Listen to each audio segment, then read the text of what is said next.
I want to come back to our viewers panel, Bronwyn. That is about half of what's going on, very, very roughly, if you talk to people in the markets. But the turmoil of the past few weeks has been responsible for the spike in interest rates, in mortgage rates, that has really, really frightened so many people. And that seems to be one of Labour's absolute strongest. All right, let's go back to our viewers panel and talk to Charles.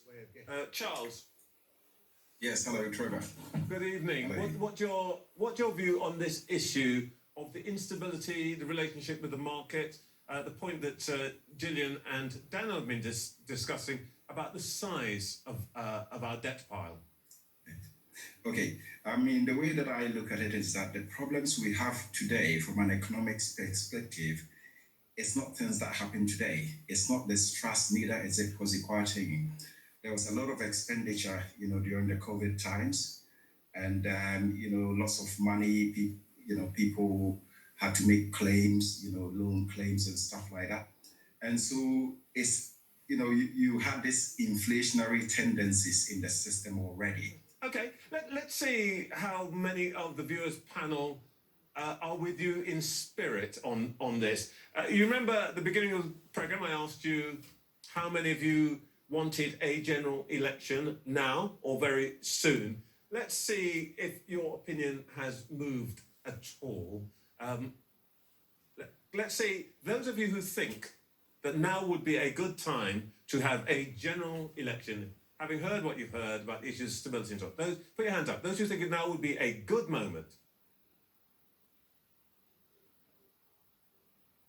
I have to say, I'm slightly surprised that it's moving in the direction of vote now, actually. Bronwyn.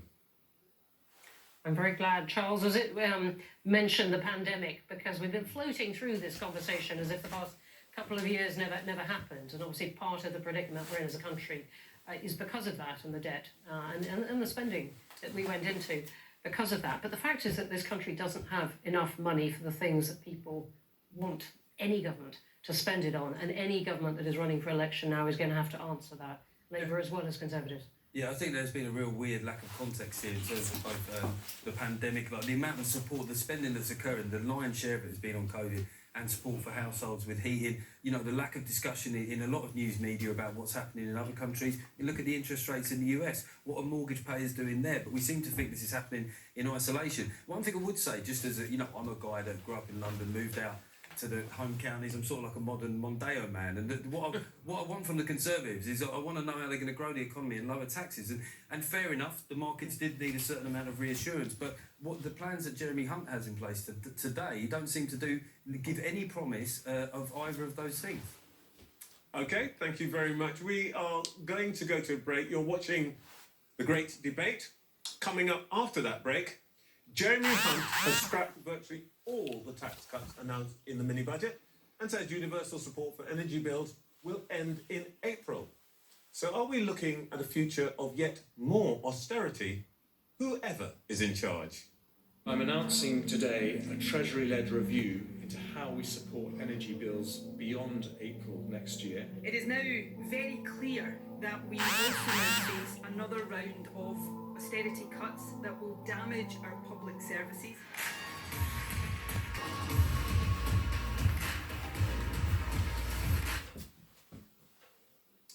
Welcome back to The Great Debate, where we're asking, do you want a general election?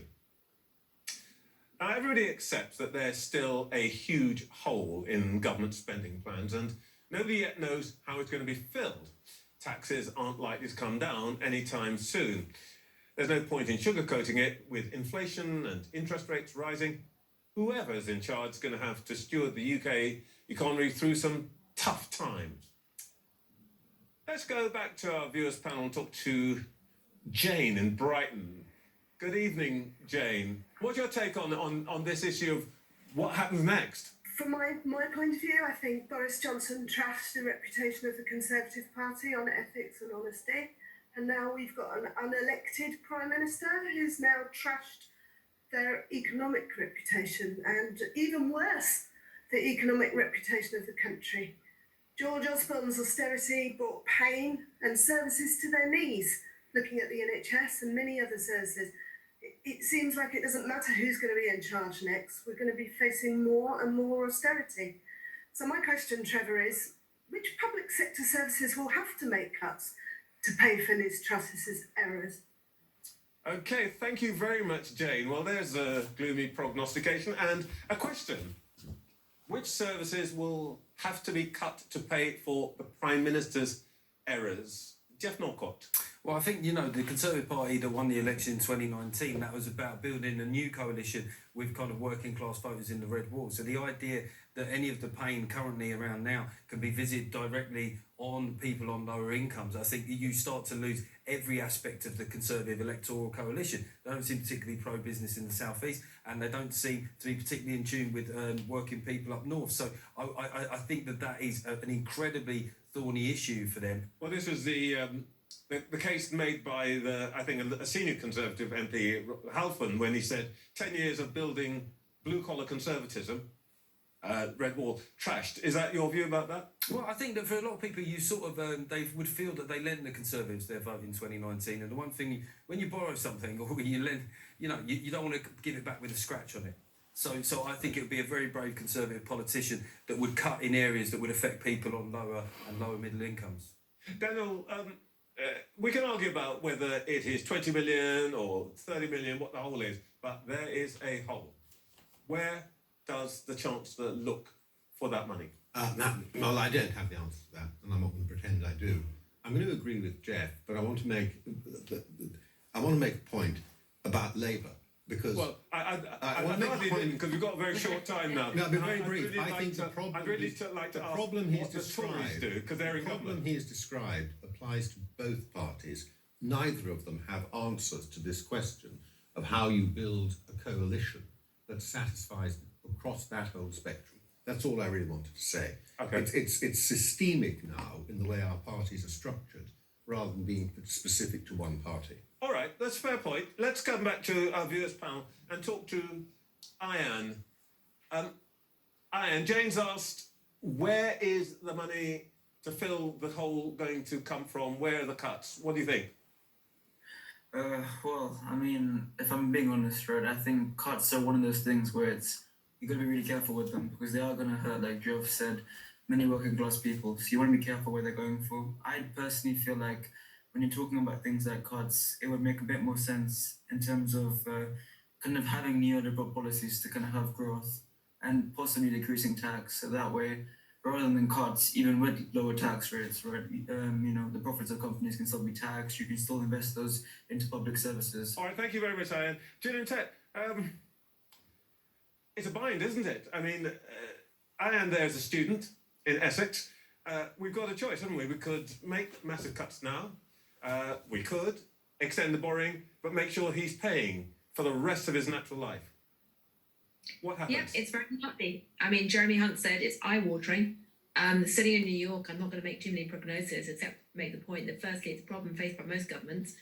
There could well be a case for windfall taxes on some of the big oil and gas producers to try and fund some of the pain from the energy bills and things. But I would argue the most important thing is that it is seen to be shared and shared in a way that creates this feeling of joint sacrifice and pulling together rather than just falling on a few people.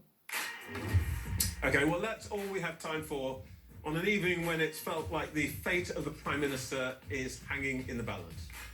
Well, it just remains for me to thank our panellists here in the studio.